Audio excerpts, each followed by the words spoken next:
Here we are in the forbidding catacombs of perhaps the shadowiest member of the shadowy cartel of wealthy gentlemen collectors. This particular faceless individual has taken the concept of collecting rather too literally. He has almost amassed the entire stock of Scotland's vintage mountain bike parts. I'm going to show you what he's got. What I can't tell you is the location of this workshop, because the last person who did that ended up in here. What I can, however, show you is some very, very tasty artifacts indeed. We'll start with these two bicycles tucked in the corner. We've disregarded the KHS in the past, although it is the lightest mountain bike I've ever picked up, being made almost entirely of titanium. The XTR that's on it, and in fact the V-brakes, are sufficiently modern to not quite qualify in my book as retro, so the bike has been disregarded. That said, nice bit of kit. The Marin Team Titanium, however, this genuinely is a delight. This was featured and did quite a few tens of thousands of views quite recently when we got a bunch of bikes together in the North Yorkshire Dales. This is really nice. It's got the Manitou fork, it's got the Mavic headset, full XT, including my personal favourite, the Servo Wave window. A truly lovely bike, not of course to exclude the frame itself, which is something really special and rare. Moving on to this collection of frames that he has gathered. The man is clearly a Dyna-Tech fan. I know this because when we were kids, his first serious bike was a Dyna-Tech. This, I believe, is the Team Dyna-Tech, so that would be Reynolds 653 main tubes. He's also accumulated not one but two of these titanium Dyna-Tech frames, which you'll be familiar with if you watch my channel, because you'll know that I recently restored an Ogre. There's one and there's the other. What else have we got down here of note? There is a third one, yeah, of course. There is a Technium with the splatter finish, absolutely lovely, another rally. Yes, that MT3 is another titanium Dyna-Tech, isn't it? And then hidden behind this Mavic wheel there is a Checker Pig, although I think it's 1997, so perhaps slightly later than the stuff that I tend to specialise in, but nevertheless an item of some interest for anybody that likes early carbon monocoques. And then right at the back, although it is 21st century, an airborne, what's it called? Something wallop?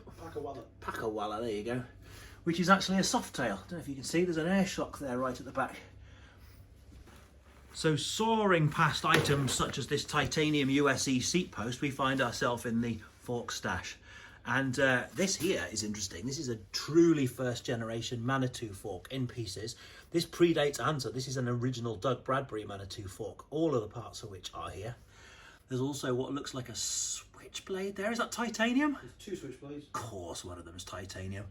First generation Pace RC35 there. There's a bunch of other Pace forks from later generations, but I think the RC35 is a truly interesting one.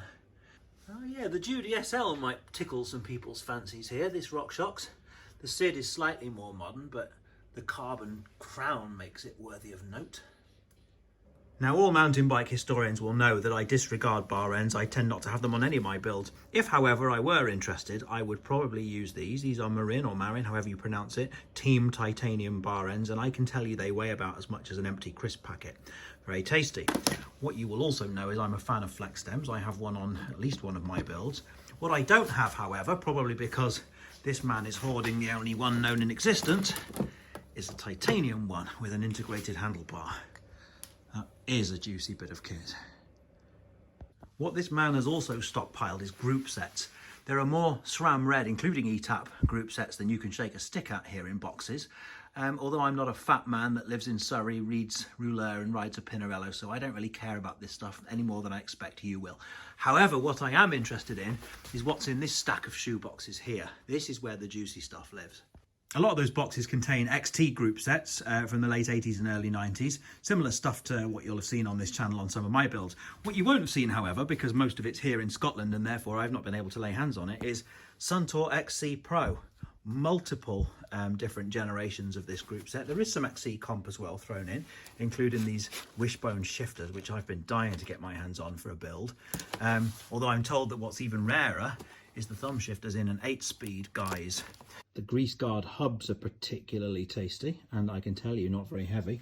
What else is interesting is this is a blast from the past. You've probably seen on the orange rally that I keep in my office. I have an exact facsimile of these levers, XC Pro, which I bought back in 1992.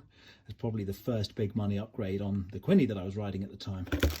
What you won't have seen on my channel before is anything like this. This is the last generation of XC Pro Canties. You can tell they're the later ones because where the hanger pip goes, it's all paired out for maximum lightweight, which were very hard to find in black.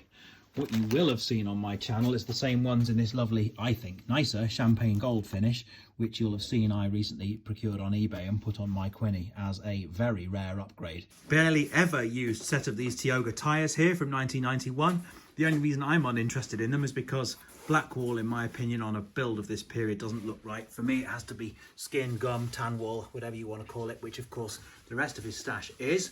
And all of the rest of that Tioga range are here. Also some Continentals, some Michelin Highlight Hots, which are kept in a box. And of course the really juicy stuff is all hidden away. Special mention to these Time Attack pedals. Early 90s SPDs are just too common for this nerd, so he's gone for the French alternative. He actually did do a video on these entitled A Brief History of Time, which the manufacturer itself, I believe, responded to, so I'll link that below. Saddle stash here, all the usual turbos, flights. Turbomatic might be worth stealing. And this is nice, a Vetta SL. That actually is something quite special. But what these saddles hide, this is rim stash. This, by the way, is by no means all of them. This is just the box I was particularly interested in for a couple of reasons. First of all, look at this. Campagnolo Sano rims. These were the top of the range Campac rims in the early 90s. Nobody actually had these. We used to draw rings around them in MB UK when we were speccing out our dream bikes, but we never actually saw them in real life. Of course, this fella here has got two pairs of them. Here they are in hard anodized. There are, of course, the obligatory Mavic, not only hard anodized, but also ceramic braking surfaces. These were also dream rims for any rider in the 90s. And what do we have here? WTF. Now, I put a shout out on the Dark Networks WhatsApp group saying I wanted a pair of these M231s, and I was informed by a certain source that they were almost impossible to find. And what do I find here? He's been holding out on me. This is an outrage. I'm leaving.